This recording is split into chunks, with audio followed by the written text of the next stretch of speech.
అందరికీ నమస్కారం. Welcome to my YouTube channel. ఈరోజు మనం బెస్ట్ హెయిర్ మాస్క్ అని తెలుసుకుందాం. ఫ్లాక్స్ సీడ్స్ అంటే అవిసె గింజలు అండ్ దాంతోపాటు రైస్, ఆ రెండింటిని కలిపి మనం బెస్ట్ హెయిర్ మాస్క్ అనేది ఎలా తయారు చేసుకొని చూద్దాం. ఫ్లాక్స్ సీడ్స్ అనేది మార్కెట్లో ఈజీగా దొరుకుతుంది. ఫస్ట్ మీరు 1 స్పూన్ ఆఫ్ ఫ్లాక్స్ సీడ్స్ అనేది తీసుకోండి. నెక్స్ట్ 1 స్పూన్ ఆఫ్ రైస్ అనేది తీసుకోండి. ఆ రెండింటిని కొద్దిగా కలపండి. అంటే ఫ్లాక్స్ సీడ్స్ 1 స్పూన్, రైస్ అనేది 1 స్పూన్ తీసుకొని కొద్దిగా మిక్స్ చేయండి ఫస్ట్. దాని తర్వాత 1 కప్ ఆఫ్ వాటర్ని వేసుకోండి.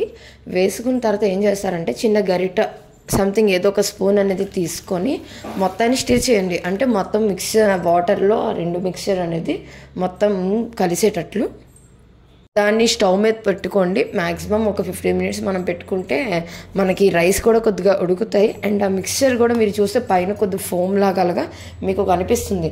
మీరు ఒక 15 మినిట్స్ తర్వాత ఏం చేస్తారంటే మీ దగ్గర ఏదైనా స్ట్రైనర్ ఉంటే ఆ మిక్చర్ నుంచి ఏదైతే మనకి లిక్విడ్లో వచ్చిందో దాన్ని అంతటినీ స్ట్రెయిన్ చేయండి. స్ట్రెయిన్ చేసిన తర్వాత దాన్ని ఒక బౌల్లో వేసుకొని మొత్తం హెయిర్కి అంతా అప్లై చేయండి. ఎక్సెస్ మిక్చర్ని కూడా మీరు ఒక దాంట్లో స్టోర్ చేసుకోవచ్చు. దాన్ని రిఫ్రిజిరేటర్లో పెట్టండి. Thanks for watching. Please like, share and subscribe my channel.